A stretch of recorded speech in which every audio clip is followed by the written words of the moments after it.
আমার প্রিয় শিক্ষার্থীরা আসসালামু আলাইকুম। আশা করি সকলেই ভালো আছেন। ইংরেজিতে কিছুই পারি না বলা শিক্ষার্থীদের জন্য আমাদের ধারাবাহিক ক্লাসের অংশ হিসেবে দ্বিতীয় ক্লাসে আপনাকে স্বাগত। এই ক্লাসটিতে আমরা যে বিষয়গুলো সম্পর্কে অবগত হব তা হলো কিভাবে যে কোনো বাংলা বাক্যকে ইংরেজিতে বলতে ও লিখতে পারি। হয় না? দেখুন আমরা যেহেতু বাংলা ভাষাভাষী আমাদের শুরুটা হওয়া উচিত এমনভাবে যাতে করে আমরা সহজেই বিষয়টিকে ধরতে পারি বা বুঝতে পারি। তাই তো? যেমন আমরা বাংলা বাক্য কোন ধরনের বাক্যকে ঠিক কিভাবে আমরা ইংরেজিতে লিখতে পারি এবং সেটাই আবারও কথায় যখন বলব প্রকাশ করতে পারি। ব্যাপারটা একই। ওকে। এরপরে আমরা দেখার চেষ্টা করব প্রেজেন্ট সিম্পল সেন্টেন্স। তার মানে আমরা যে টেন্সের আওতাভুক্ত যেই ক্লাসগুলো করি বা যে পড়াশোনাগুলো করি তার অন্তর্ভুক্ত প্রেজেন্ট সিম্পল টেন্স দেখব এবং সেগুলো দিয়ে কিভাবে বাক্য তৈরি করতে পারি তা দেখব। একই সাথে আমরা দেখব প্রেজেন্ট কন্টিনিউয়াস সেন্টেন্সেস অর্থাৎ প্রেজেন্ট কন্টিনিউয়াস টেন্সের ভিত্তিতে যেই বাক্যগুলো আমরা তৈরি করে থাকি আমাদের দৈনন্দিন প্রয়োজনে যেগুলোকে আমরা সবসময় অ্যাপ্লাই করে থাকি সেইগুলো আমরা দেখব। দেখুন আমরা একটু ভিন্নভাবেই দেখব। যেহেতু ছোটবেলা থেকেই আমরা এগুলোর সাথে পরিচিত, কিন্তু আমরা আজকে এমনভাবে দেখব যে এরপর থেকে আমাদের যেন অন্তত পক্ষে যেন শত, শত হাজার, হাজার বাক্য আমরা তৈরি করতে পারি। কেমন? ওকে, মূল ক্লাস শুরুর আগে আমি আপনাদেরকে আমার পূর্ববর্তী ক্লাসটির সাথে একটু পরিচয় করিয়ে দেই। আমরা পূর্ববর্তী ক্লাসটিতে এই am, is, are এর অর্থ সম্পর্কে অবগত হয়েছিলাম। অ্যাজ এ লিঙ্কিং ভার্ব হিসেবে am এর অর্থটা হচ্ছে হয়, হই। is এর অর্থটা হয়, are এর অর্থটা হয়। আর আমরা ব্যবহার করেছিলাম যখন প্লুরাল সাবজেক্ট দ্যাট মিনস এক বা একাধিক সাবজেক্ট যখন থাকবে, মানে একের অধিক বোঝাতে তখন আর অ্যাজ এ ভার্ব হিসেবে ব্যবহার করেছি। ইজ ব্যবহার করেছি একজন বোঝাতে। আর অ্যাম ব্যবহার করেছিলাম আমরা আই বোঝাতে। সিম্পল ভাবে আমরা এই বাক্যগুলো তৈরি করেছিলাম।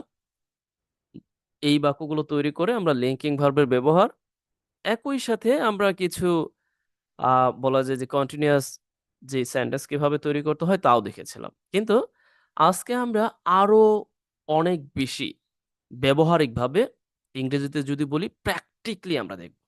যাতে করে আমরা আমাদের প্রয়োজনে এগুলোকে এপ্লাই করতে পারি। তাহলে দেরি কেন? আমরা শুরু করে দেই। ওকে, ১ম এ আমাদের এই প্রশ্নের উত্তরটা কিভাবে আমরা বাংলা বাক্যকে ইংরেজিতে লিখতে পারি ও বলতে পারি? ওকে, ধরুন আমি এখানে একটি বাংলা বাক্য নিয়েছি। বাংলা বাক্যটা আমি জাস্ট একটু সংক্ষিপ্ত করে নিচ্ছি আমাদের প্রয়োজনে। লক্ষ্য করুন আমি এখানে বললাম যে, "আমি পড়ি।" তাই তো? ঠিক আছে। তাহলে সিম্পলি আমরা কি লিখতে পারি এখানে? আমি এর জন্য আমরা ইংরেজিতে লিখি I লিখছি I ওকে। পড়ি। পড়া এর ইংরেজিটা কি? আমরা জানি পড়া এর ইংরেজিটা হচ্ছে read হয়ে গেল কিন্তু। মানে আমি পড়ি হয়ে গেল। আবার আমি যদি বলতাম দেখুন আমরা একেবারে 0 থেকে কিন্তু অ্যাডভান্স এ যাচ্ছি। সুতরাং আপনাকে এই ব্যাপারগুলোর সাথে একটু মানিয়ে নিতে হবে। ওকে। এখন আমি যদি বলি যে সে পড়ে, সে পড়ে। লক্ষ্য করুন যখন বলছি আমি পড়ি তখন কিন্তু এই যে হয় শূন্য রসিকার। আর যখন সে পড়ে তখন কিন্তু একার। তাই না? এইজন্য ইংরেজিতে বলার সময় আমাদের একটু পরিবর্তন করতে হয়। যেমন সে এর ইংরেজিটা কি? সিম্পলি আমরা কি জানি? একটু লক্ষ্য করুন। এইখান থেকে এইখানে। ওকে? জি। সে এর ইংরেজিটা হচ্ছে হি। এখন তাহলে আমরা ভার্বটা লিখব পরে তখন আমরা কি করব? এই রিড লিখব সাথে এস জি দিব। এস। বুঝতে পারলেন? ওকে। এখন আমি যদি বলি তারা পড়ে। তারা, তারা পড়ে। তাহলে আমি কি দিব? তারা এর ইংরেজিটা আমাকে জানতে হবে। তারা এর ইংরেজিটা হচ্ছে দে। এরপরে কি? রিড। বুঝতে পারলেন? এখন কারো প্রশ্ন হতে পারে এখানে এস দিয়েছেন কিন্তু এখানে দেননি। রহস্যটা কি? ওকে। দেখুন যখন থার্ড পারসন হবে সাবজেক্ট তখন আমাদের ভার্বের সাথে এস বা এস হবে। এটা আমরা একটু মাথায় রাখবো এবং প্র্যাকটিক্যালি আমরা যখন দেখব এটা সময়ের সাথে, সাথে আমাদের মনের মধ্যে এমনিতেই চলে আসবে। স্বভাবতই আমরা বুঝতে পারবো। ওকে। আর যখন প্লুরাল হয় তখন ভার্বের এস বাই এস কিছুই দিতে হয় না। ওকে, এখন আসুন আমরা এই অংশগুলোর সাথে আরো কিছু জুড়ে দিই, হয় না? যেমন আমি বললাম আমি বই পড়ি। লক্ষ্য করুন, আমি বললাম আমি বই পড়ি। আমি আবার বললাম যে সে বই পড়ে। আবারও বললাম আমি তারা বই পড়ে। তাহলে আমাদের যেটা করণীয়, আমি বই পড়ি। একটা ব্যাপার লক্ষ্য করেন, আমরা কিন্তু এখানে দেখতে পাচ্ছি কি যে আমি এর পরে বই চলে এসেছে। এখন ইংরেজিতেও কি এইভাবে বলবেন যে আমি বুক রিড? মোটেও না। ইংরেজিতে বলার একটা ধর্ম আছে, মানে একটা রীতি আছে। রীতিটা হলো এই, নিয়মটা হলো এই, ইংরেজিতে আপনি যখনই কিছু বলবেন তখনই সাবজেক্টের সাথে ভার্ব বসবে। আবার বলছে সাবজেক্টের সাথে ভার্ব, তারপর অবজেক্ট, এরপর কি এইখানে চলে আসবে অবজেক্ট। আমি একটু লিখে দিই, আমার মনে হয় আপনাদের বুঝতে সুবিধা হবে, তাই না? ওকে, এইখানে আমি একটু লিখে দিচ্ছি। তার মানে আমাদের এখানে কি লিখতে হবে? প্রথমত সাবজেক্ট, তারপর আমাদের কি ভার্ব চলে আসবে, মানে আমরা আপাতত এভাবে শিখছি। এরপরে আমাদের অবজেক্ট চলে আসবে। তাহলে অবজেক্ট কে? অবজেক্ট হচ্ছে এই অংশটা, লক্ষ্য করুন। আমি জাস্ট একটু প্রশ্ন করছি, আমি বই পড়ি। ওকে, এখন সিম্পলি যদি আপনি জিজ্ঞেস করেন যে আমি কি পড়ি বা কি করি, তাহলে কিন্তু উত্তরটা কি আসবে? বই পড়ি, ঠিক না? এই বই হচ্ছে মূলত এই অবজেক্ট। তাহলে আপনি কি করবেন? সিম্পলি আই রিড, এখানে বসিয়ে দিন বুক, আমি বই পড়ি। বুঝতে পারলেন? তার মানে আমাদের এই বিষয়টি লক্ষ্য রাখতে হবে, আমরা সব সময় কি করব? সাবজেক্ট, ভার্ব, তারপর অবজেক্ট। তবে অবজেক্ট যে প্রতিটি বাক্যেই থাকবেই এটা বাধ্যতামূলক না। আপাতত আমি আপনাকে যেটা বলছি এটা একটু মাথায় রাখুন অ্যাজ এ নিউ কামার হিসেবে। তার মানে হচ্ছে নতুন হিসেবে আপনি এইটা আপাতত মাথায় রাখুন। Subject plus verb, here we see verb plus object. Okay, দেখুন আমরা কিভাবে এই বাক্যটি বড় করতেছি। এরপর দেখুন আমি আরো কিছু সংযোজন করে দিচ্ছি। ওকে, সে বই পড়ে। তাহলে আমাদের এখানে শুধুমাত্র এই অবজেক্টটা দিতে হবে। সে কি পড়ে? বই পড়ে। আবারও যদি আমি বলি তারা কি পড়ে? তারা বই পড়ে। তাই না? ওকে, দেন উই সি। এখন আমরা যদি আরো কিছু সংযোগ করে দিতে চাই এই বাংলা বাক্যের সাথে, যেমন আমি বললাম তারা গল্পের বই পড়ে। হতেই পারে, মানে আপনি বললেন যে তারা কি করে? গল্পের বই পড়ে। হতে পারে না? আবার এখানে আমি বললাম তারা হুম, আমরা এভাবে বললাম যে তারা মূলত বই পড়ে, ঐতিহাসিক বইগুলো পড়ে। ওকে? ঐতিহাসিক বই পড়ে। বুঝতে পারলেন? জাস্ট এটা একটু যোগ করে দিচ্ছি। এরপরে এখানে আমরা বললাম যে হুম, তারা গোয়েন্দা বই পড়ে। গোয়েন্দা বই পড়ে।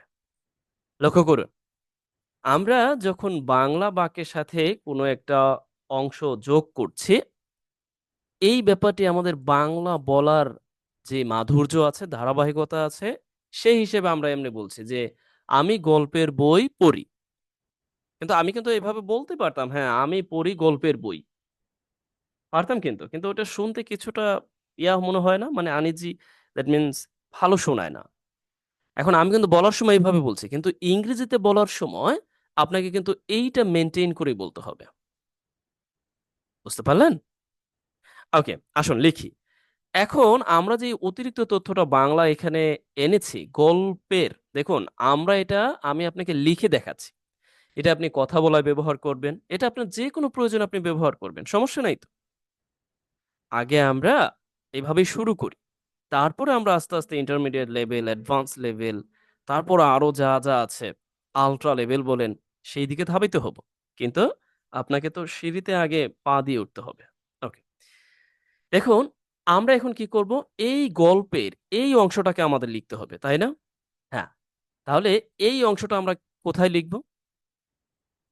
এই অংশটা আমরা এক্স্যাক্টলি এই যে বুক আছে না, এই বইয়ের সামনে এইখানে দিয়ে দিতে পারি। আমরা সিম্পলি এখানে বলে দিতে পারি যে স্টোরি বুক। স্টোরি বুক মানে গল্পের বই। আবার লক্ষ্য করুন ঐতিহাসিক বই, তাহলে আপনি এখানে কি লিখবেন? হিস্টোরিক্যাল, হিস্টোরিক্যাল বুক। এখন কেউ কেউ বলতে পারেন যে এটা কিভাবে হলো, মানে হিস্টোরিক্যাল। দেখুন, এই ঐতিহাসিক এর ইংরেজিটা হচ্ছে হিস্ট্রিক্যাল। ওকে, ঐতিহাসিক ইংরেজিটা কি? হিস্ট্রিক্যাল। এখন এই হিস্ট্রিক্যাল যখন আমি বলছি, তখন ঐতিহাসিক বই হয়ে যাচ্ছে হিস্ট্রিক্যাল বুকস, অর্থাৎ ঐতিহাসিক বই। ওকে, এখন গোয়েন্দা বই তাহলে কি হবে? সিম্পলি আমরা গোয়েন্দার ইংরেজিটা আমাদের জানতে হবে, তাই না? আমরা এখানে বসিয়ে দিলাম ডিটেকটিভ। ডিটেক ডিটেকটিভ বই। বুঝতে পারলেন? এখন কেউ কেউ বলতে পারেন আমি এখনো বুঝিনি বা আরো একটু বোঝা দরকার। আমাদের আরো বেশ কিছু উদাহরণ আছে, আমরা সব দিয়ে দেখব। এবং কি আমরা এই প্রেজেন্ট সিম্পল বাক্য এক্স্যাক্টলি কিসের কিসের সাহায্যে করতে পারি সেগুলো এখানে আছে। ওকে, অর্থাৎ কোন সময়গুলো, adverb of frequency, adverb of time, okay, সময় নির্দেশ করতে কোনগুলো আমরা ব্যবহার করতে পারি এই প্রেজেন্ট সিম্পল সেন্টেন্সে, এবং স্বাভাবিক যে বাক্যগুলো আমরা দৈনন্দিন কথা বলা লেখা ব্যবহার করি সেগুলো সম্পর্কে। ওকে, আসুন এইখানে এই বাক্যটির আগে আমরা এই বাক্যটি করি। দেখুন, আমি এখানে বলছি তারা মাঠে ফুটবল খেলে। এখন সাবজেক্টটাকে, ওকে, সাবজেক্টটা আমরা সিম্পলি বুঝতে পারছি তারা। এখন যদি কেউ মনে করেন যে আসলে আপনি সাবজেক্ট তারা কিভাবে ব্যবহার করছেন, ওকে, এই জন্য আপনি যেটা করবেন, সিম্পল একটা ব্যাপার হচ্ছে বাংলা বাক্যের শেষের দিকেই সাধারণত ভার্ব থাকে, খেলে। এখন আপনি যদি বলেন কি খেলে, তাহলে আপনার উত্তরটা আসবে ফুটবল খেলে। আবার আপনি যদি প্রশ্ন করেন তাহলে ফুটবল খেলে কারা খেলে, তার মানে উত্তরটা আসবে তারা খেলে। তার মানে এখানে তারা হচ্ছে সাবজেক্ট। ওকে, আমরা একটু প্র্যাকটিক্যালি দেখি। দেখুন, যেমন আমি বললাম যে তারা, ওকে, তারা। এরপর দেখুন, এখন আমাকে ভার্ব লিখতে হবে, কারণ এই যে লক্ষ্য করুন আমি বলেছি subject plus verb plus object. এখন এখানে ভার্বটা কি আমরা ভালোভাবে বুঝতে পারছি, খেলা হচ্ছে ভার্ব, তাই না? মানে খেলার ইংরেজিটা কি? এখন কেউ যদি বলেন কেন এটা আসলো, আমি কিন্তু ইতিমধ্যে আপনাকে বলেছি যে সাবজেক্ট প্লাস ভার্ব। তার মানে এই বাংলা বাক্যের শেষের দিকে ভার্বের অবস্থানটা আপনি লক্ষ্য করুন। এখন আপনি কি লিখবেন? প্লে, তারা খেলে। এখন কি লিখবেন? দেখুন, এমনিতেই চলে আসবে, কারণ এই যে এদিকে লক্ষ্য করুন, subject plus verb plus object. এখন আপনাকে কি বলেছিলাম যে আপনি প্রশ্ন করবেন এই প্লেকে, ভার্বকে, যে কি খেলে। মানে এই প্লেকে আপনি প্রশ্ন করুন কি খেলে, উত্তরটা পাবেন ফুটবল, তাহলে ফুটবল এখানে বসিয়ে দিন। বা এখন যে কোনো বলই হোক না কেন, যে কোনো খেলাই হোক না কেন, তা বসিয়ে দিন। এরপরে দেখুন এমনিতেই আসবে। যদি আপনি আবারও ভার্বকে প্রশ্ন করেন তারা যে ফুটবলটা খেলে কোথায় খেলে, মাঠে খেলে। দেখুন তো, এখন আমার আপনার কি ভাবতে হবে যে কোন অংশটা আপনি কোথায় বসাবেন? না, মোটেই ভাবতে হচ্ছে না। আপনি সিম্পলি এখন আপনি এখানে দিয়ে দিলেন যে মাঠে।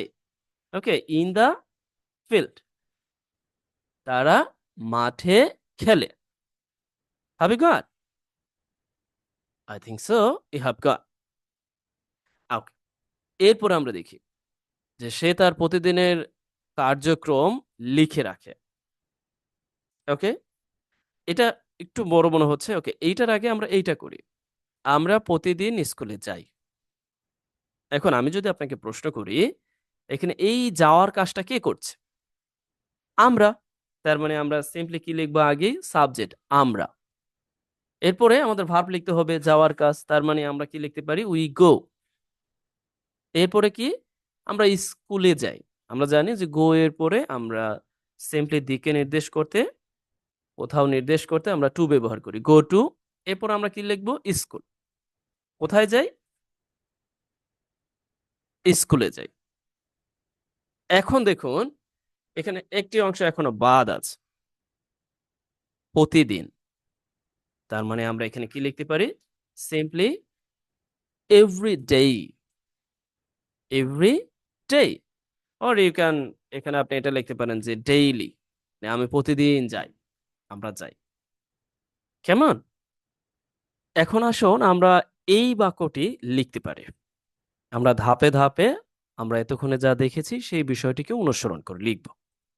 লক্ষ্য করুন, প্রথমত সে, সে বলতে আপনি কি ব্যবহার করতে পারেন? প্রোনাউন হি অথবা শি, কারণ যেহেতু নির্দিষ্ট না। ওকে। গান গায়। এখন গান গাওয়া ইংরেজিটা কি? গান গাওয়া ইংরেজিটা এখন বলতে পারেন তাহলে ভালো কোথায় যাবে? ওকে, আমি একটু বলে দিচ্ছি। গান গায়, তার মানে আমরা সিম্পলি বলতে পারি সিং, এর অর্থটা হচ্ছে গান গাওয়া। এখন আমি কিন্তু আপনাকে বলেছি যখন থার্ড পারসন হবে সাবজেক্ট, ঠিক এই শুরুতে বলেছিলাম, মানে একটি নির্দেশ করবে একজনকে, তখন হবে কি ভার্বের সাথে এস বাই এস, তখন আমাদের এখানে এস দিতে হবে। সে গান গায়। তারপর যে অংশটা আছে এই অংশটা ভালো, ভালো এর ইংরেজিটা হচ্ছে আমরা জানি ওয়েল, তাই তো? যদিও ওয়েল এর অনেকগুলো অর্থ আছে, আপাতত আমরা এই দিকেই থাকি। সে ভালো গান করে। এখন আসুন আমরা যদি বড় বাক্য লিখতে চাই, হয় না যে আপনার এখন মনে হলো যে আপনি বড় বাক্য লিখতে যাচ্ছেন বা আপনার প্রয়োজনে বলতে চাচ্ছেন, তাহলে আসুন আমরা একটু প্র্যাকটিস করি। এইখানেই আছে প্র্যাকটিস, আপনাদের সুবিধার্থে এখানে রেখেই দিয়েছি। ওকে, জাস্ট আমি বলছি না যে আপনাদের এখনই পারতে হবে, আমি বলছি যে আপনারা কিভাবে একটি বাক্যকে লিখতে পারি এই ব্যাপারটি আমরা এখন শিখতেছি, মানে ১ নম্বর প্রশ্নের উত্তরটা। ওকে, দেখুন এটাকে যদি আমরা একটু পড়ি, প্রতিদিন, হ্যাঁ? প্রতিদিন আমরা ডেইলি, এভরিডে, ওকে? সাধারণত, সাধারণত ইংরেজিটা আমরা জানি কিন্তু কমনলি, অথবা আমরা লিখতে পারি ইউজুয়ালি। এখন আপনাদের প্রশ্ন হতে পারে এটা কোথায় লিখবো? বা এটাই কোথায় লিখবো? হ্যাঁ, এটা তো আমি বলে দিচ্ছি। শুধু লেখা না। আপনি কখন বলবেন কথা বলার সময়। এটা কিন্তু ২ টা ব্যাপার দেখুন। Writing plus speaking. বুঝতে পারছেন? তার মানে আপনি কোথায় এক্সাক্টলি বলবেন, বলার সময় কোথায় ব্যবহার করবেন আর লেখার সময় কোথায় ব্যবহার করবেন। ওকে। মানুষ তাদের দৈনন্দিন কাজগুলি সম্পূর্ণ করে। আসুন আমরা আমাদের যে নিয়মিত রুলস, তার মানে আমি যেটা আপনাদের দেখাচ্ছি, এখন প্রশ্ন যদি করি এই বাক্যটি বড় অপেক্ষাকৃত, তাই না? এখন এই বাক্যটির সাবজেক্ট কে? যদি আপনি সাবজেক্ট খুঁজে না পান, আপনার কাজ কি হবে? আপনার কাজ হবে শেষের দিকে চলে যাওয়া। কারণ বাংলা বাক্যের শেষের দিকেই সাবজেক্ট থাকে। এই ভার্ব থাকে। ওকে। এখন ভার্বকে আমরা প্রশ্ন করব। কি প্রশ্ন করব? সম্পূর্ণ করে। কি সম্পূর্ণ করে? দেখুন, আপনি ওয়ার্ড দিয়ে প্রশ্ন করবেন। কি সম্পূর্ণ করে? উত্তরটা আসবে কাজগুলি সম্পূর্ণ করে। সেটা হলো দৈনন্দিন কাজ। কি সম্পূর্ণ করে? আপনি বললেন কাজগুলো, দৈনন্দিন কাজগুলো। এখন আবার প্রশ্ন করবেন, তাহলে এই কাজগুলো কে সম্পূর্ণ করে? তাই না? মানুষ। বুঝতে পারছেন? তার মানে এখানে সাবজেক্ট হচ্ছে মানুষ, আর ভার্ব হচ্ছে সম্পূর্ণ করে। আর অবজেক্ট হচ্ছে কাজগুলি সম্পূর্ণ করে। বুঝতে পারলেন? এখনো যদি না বুঝতে পারেন আরো দেখুন, আমরা জাস্ট একটাই করছি এখান থেকে। Okay? Here we see. Just এতটুকু আমরা একটু করছি। আমাদের ধারাবাহিকতা বজায় থাকবে ইনশাআল্লাহ। আমরা সবগুলো ব্যাপারের সাথেই ইন ডিটেইলস এগুলোর সাথে সম্পৃক্ত হব। যাতে করে আমাদের দৈনন্দিন লেখা, কথা বলা, প্রয়োজনে অর্থ উদ্ঘাটন করা, বা আমি যে বলছি শব্দ শুনে, শুনে আপনিও এই ব্যাপারগুলোকে নিজের মধ্যে নিয়ে নেওয়া, সব এই ইংরেজির ৪ টা মডিউল যেন দারুণভাবে আপনার জন্য কার্যকর হতে পারে, সেই বিষয়টিকে প্রাধান্য দিয়েই আমার এই ক্ষুদ্র প্রচেষ্টা। যদি ভিডিওটি আপনার ভালো লাগে অবশ্যই লাইক, কমেন্ট, শেয়ার দিয়ে সঙ্গে থাকবেন এবং আ এই তো। ওকে। এরপর আমরা একটু দেখি। দেখুন এই অংশগুলোকে ইংরেজির ভাষায় বলা হয় অ্যাডভার্ব, প্রতিদিন, ইউজুয়ালি, ওকে? যাই হোক, এটা আমরা আগে না লিখে ইংরেজিতে যেহেতু আমি আপনাদেরকে শিখাচ্ছি, আগে আমাদের সাবজেক্ট লিখবো, ভার্ব লিখবো, অবজেক্ট লিখবো, এটা আমরা আগে লিখি। ওকে। তার মানে সাবজেক্ট কিন্তু আমরা পেয়েছি মানুষ। ওকে? মানুষের ইংরেজিটা আমরা কি দিতে পারি? পিপল। তাই না? আপনি চাইলে ম্যান দিতে পারেন। বাট আপাতত দৃষ্টিতে আমরা পিপল দিচ্ছি, জনগণ, মানুষ। ওকে, আসুন। এখন আমাদের ভার্ব লিখতে হবে না? কারণ আমরা কিন্তু ইতিমধ্যেই বলেছি যে আমাদের সাবজেক্ট পেয়েছি, এখন ভার্ব আসবে। ভার্বটা কোথায় আছে? এই দিকে আছে, সম্পূর্ণ করা। তো সম্পূর্ণ করার ইংরেজিটা কি? এটার ইংরেজিটা হচ্ছে কমপ্লিট। ভার্ব হিসেবে আমরা ব্যবহার করলাম কমপ্লিট, সম্পূর্ণ করে। এখন আমাদের অবজেক্ট চলে আসবে। কি সম্পূর্ণ করে? দৈনন্দিন কাজগুলি। লক্ষ্য করেছেন? ঠিক এই দিকে লক্ষ্য করুন। এইটার উপর ভিত্তি করে আমি কিন্তু বলছি, ইতিমধ্যে আপনাদের দেখিয়েওছি। ওকে। এখন আমরা কি লিখব? দৈনন্দিন কাজ। তার মানে এই অংশটা আমাদের একসাথে অ্যাজ এ নাউন ফ্রেজ হিসেবে লিখে দিতে হবে। ওকে। এখন আমরা বলতে পারি যে ডেইলি যে কাজ আছে, এক্টিভিটিস আছে আরকি। এখন কেউ বলতে পারেন আমি তো ডেইলি এক্টিভিটিস জানি না। দেখুন, এইগুলো সময়ের সাথে, সাথে আপনি যখন ইচ্ছা পোষণ করেছেন ইংরেজি লিখবেন, শিখবেন, কথা বলবেন, তার মানে এটা সময়ের সাথে, সাথে গ্রো করবে আপনার মাঝে। আপনি যদি লেগে থাকেন। এমন নয় যে আপনি সবকিছু আপনা আপনি শিখে ফেলবেন। ব্যাপারটা এরকম না। এইটা যতক্ষণ আপনি চেষ্টা চালিয়ে যাবেন, এটা আপনার মধ্যে আস্তে, আস্তে গ্রো করতে থাকবে। ওকে। এরপরে দেখুন পিপল কমপ্লিট এক্টিভিটিস। এখানে আরেকটি ব্যাপার বাকি আছে। আমি এখানে বলেছি কিন্তু তাদের দৈনন্দিন কার্যক্রম। তার মানে তাদের ইংরেজিটা কি? তাদের ইংরেজিটা জানতে হবে। তাদের ইংরেজিটা হচ্ছে দেয়া। এখন যেহেতু এখানে আছে তাদের দৈনন্দিন কার্যক্রম, তার মানে আমরা এইখানে দিয়ে দিব দেয়ার। THEIR, okay? There daily activities. বুঝতে পারলেন? তার মানে আমরা কি পেয়েছি? সাবজেক্ট পেলাম, ভার্ব পেলাম, অবজেক্ট পেয়ে গেলাম। অবজেক্ট কিন্তু এই পুরো অংশটাই। বুঝতে পারলেন? ওকে। এখন আসুন আমাদের কি, কি বাকি আছে? এখনো আমাদের বাকি আছে এই সাধারণত এবং প্রতিদিন। এটা বাকি আছে। ওকে, আসুন এই অ্যাডভার্ব গুলোকে আমরা আমাদের প্রয়োজনে যেকোনো জায়গায় ব্যবহার করতে পারি। তবে হয় না একটা ইংরেজি বলতে, পড়তে একটু মাধুর্য বা একটা স্বাভাবিকতা, ন্যাচারালিটি আছে না? মানে স্বাভাবিকতা যেটাকে বোঝায়। সেই ভিত্তিতে যদি আমরা দেখি তাহলে আমরা এই প্রতিদিনের ইংরেজিটা হয় বাক্যের শুরুতেও লিখতে পারি। কেমন? এভরিডেই, এভরিডেই শুরুতেও লিখতে পারি। একটি কমা দিয়ে আমরা আলাদা করে দিতে পারি। তখন আমাদের এই পিটা এরিসে আমরা এটাকে ছোট হাতে দিতে হবে। লক্ষ্য করলাম। এখন সাধারণত এটা লিখতে হবে না? হ্যাঁ। এই ধরনের যেগুলো অ্যাডভার্ব অফ ফ্রিকোয়েন্সি বোঝায়। এখন আবার অনেকে বলতে পারেন অ্যাডভার্ব অফ ফ্রিকোয়েন্সি টা কি? ওকে। এজন্য ওইগুলো নিয়ে আমরা ধারাবাহিকতা এগুলো নিয়ে আলোচনা করব। আপাতত আমরা জানি যে সাধারণত, তারপরে এই যে ইউজুয়ালি, কমনলি এগুলো আমরা ব্যবহার করে থাকি। তাই না? তাই তো? সেক্ষেত্রে আপনি এখানে কমনলি বললেন। কমনলি অথবা ইউজুয়ালি বললেন। ওকে? ইউজুয়ালি। ওকে?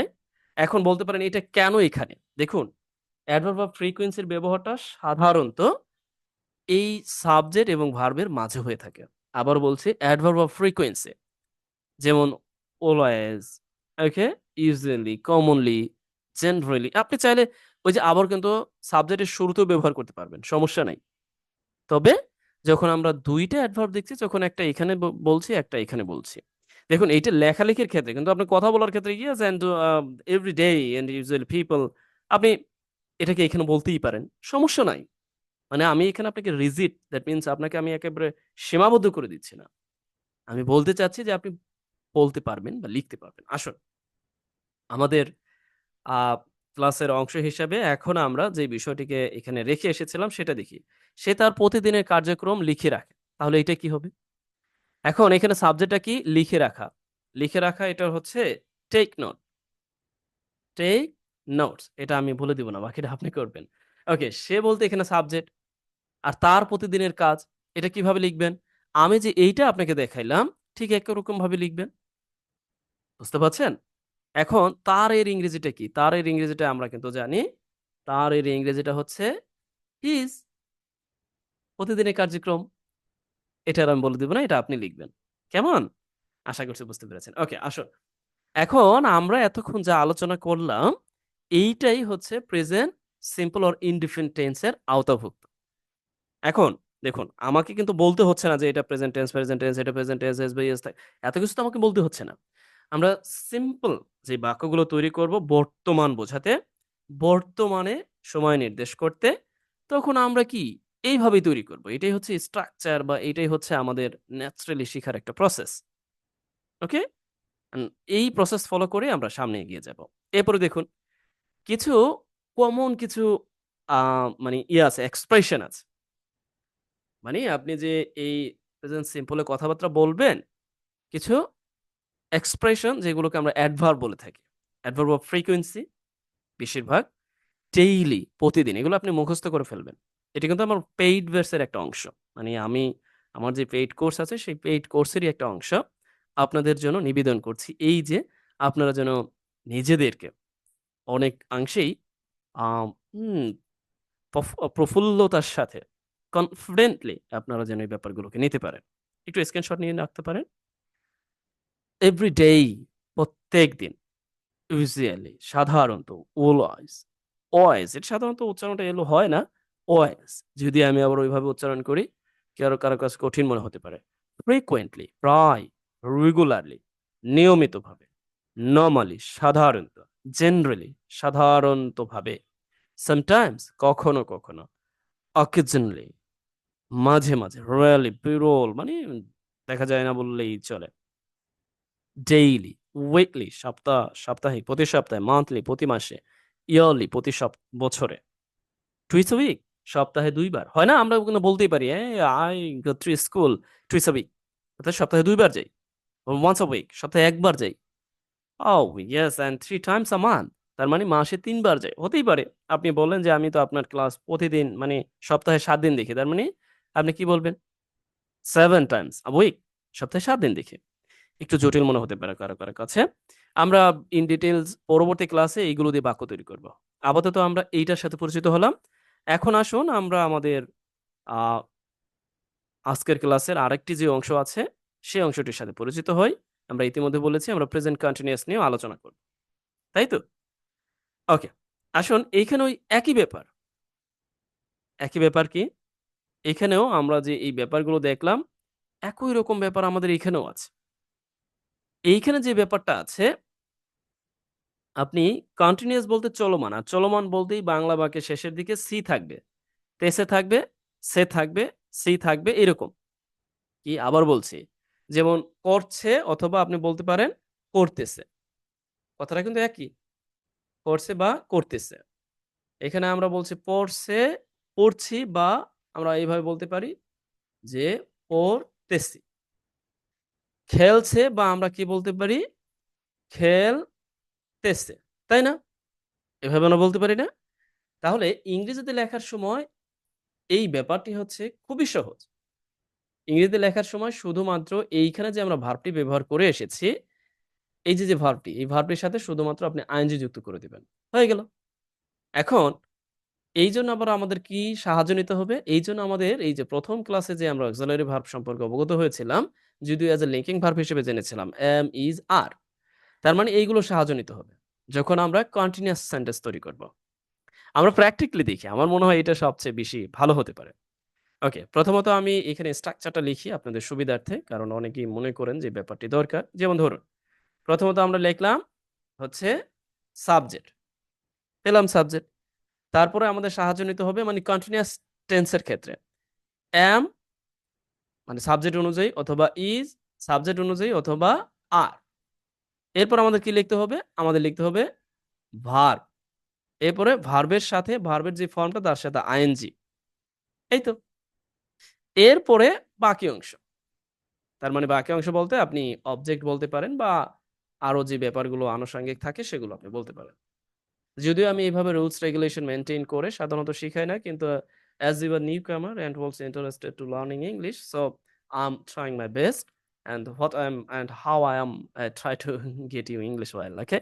মানে আমি চেষ্টা করছি আমার সর্বোচ্চ দিয়ে যে কিভাবে আমি আপনাদেরকে ইংরেজি ভালোভাবে বোঝাতে পারি, শিখাতে পারি। কেমন? জানি না কিভাবে কে নিচ্ছেন? দয়া করে কমেন্টে অবগত করতে পারেন যে yes and you are taking it easily. ওকে। তার মানে এটা আপনি সহজভাবে নিচ্ছেন। দেখুন আমি যেই ইংরেজি বাক্যটা বলছি সেটা কিন্তু ইংরেজিতে আবার বাংলায় বলে দিচ্ছি। যাতে করে আপনার কাছে দ্বিধাদ্বন্দ্বিত মনে না হয় বা আ যে আপনি বুঝতে পারছেন এই ব্যাপারটি যেন তৈরি না হয়। ওকে। আমি একটি গল্পের বই পড়তেছি। ব্যাপারটা ওই একই। এখন আমি প্রথমত আমি সাবজেক্টটা লিখলাম। এখন আমাদের লিখতে হবে কি? am অথবা is অথবা are এর সাহায্য নিতে হবে। এখন I এর পরে ইংরেজির নিয়ম অনুযায়ী স্বভাবতই am ব্যবহার হবে। আর কোন সাবজেক্টের পরে না। শুধুমাত্র I এর পরে। এখন আমাদের ভার্ব লিখতে হবে। এটা হচ্ছে সাহায্যকারী ভার্ব। এখন আমাদের মেইন ভার্বটা লিখতে হবে আইএনজি যুক্ত করে। পড়তেছি। এখন পড়া ইংরেজিটা কি আমরা জানি রিড। এখন আমি কি বলেছি? এই ভার্বের সাথে আইএনজি যুক্ত করতে হবে। তাহলে আপনি দিয়ে দেন রিডিং। এখন যদি প্রশ্ন করেন কি পড়তেছেন? একটি গল্পের বই। তাহলে আপনি সিম্পলি কি বলতে পারেন? একটি বলতে সবসময় ব্যবহার করবেন। বলতে পারেন কেন হচ্ছে? আমি বুঝিয়ে দেব। A story book. একটি গল্পের বই পড়তেছি। তাহলে আপনি যদি বলতেন যে তারা পড়তেছে তার মানে কি? they are reading a story book তারা একটি গল্পের বই পড়তেছে। এরপর আপনি যদি বলেন সে একটি গল্পের বই পড়তেছে মানে she তখন কি হতো? is reading a story book ওকে। সে রান্না করতেছে। তাহলে আমি সাবজেক্ট হিসেবে তাকে আনলাম she এখন আমাকে অক্সিলারি ভার্বের সাহায্যটা নিতে হবে, তাই না? এটা আপনি করবেন। অক্সিলারি ভার্ব কি হবে? am হবে, is হবে নাকি are হবে? দেখুন সিঙ্গুলার বোঝাতে সবসময় is হবে। এটা মাথায় রাখবো। এই বিষয়টি মাথায় রাখবো। সিঙ্গুলার বোঝাতে is হবে আর প্লুরাল বোঝাতে এই যে তারা, এই তারা বলতে এই are হবে। ওকে? এতটুকু জাস্ট আমরা আপাতত শিখি। তাই এখন আমরা কি বলতে পারি? যদি আমি আপনাদেরকে বলি is এরপরে রান্না করা ইংরেজিতে কি? কুক। এখন কুক রান্না করা। সাথে আমরা কি দিয়ে দিব? আইএনজি করতেছে। এটার অর্থটা হচ্ছে করতেছে। কেমন? এখন কি করতেছে? রাইস। রাইস রান্না করতেছে আরকি। মানে ভাত রান্না করতেছে। I think so you have got okay. Interesting একটা ব্যাপার লক্ষ্য করুন। তারা মাঠে ফুটবল খেলতেছে। এখন তারা বলতে কি? আপনি সিম্পলি কি ব্যবহার করবেন? দে। এখন তেছে তার মানে আপনাকে অক্সিলারি ভার্বের সাহায্য নিতে হবে। তাহলে সিম্পলি আমরা বলব আর। এরপরে কি খেলতেছে? বা আমরা মানে খেলতেছে বলতে খেলার ইংরেজিটা আমরা প্লেইং ব্যবহার করলাম। এখন কি খেলতেছে? ফুটবল। এরপরে কোথায় খেলতেছে? ইন দ্য ফিল্ড মাঠে খেলতেছে।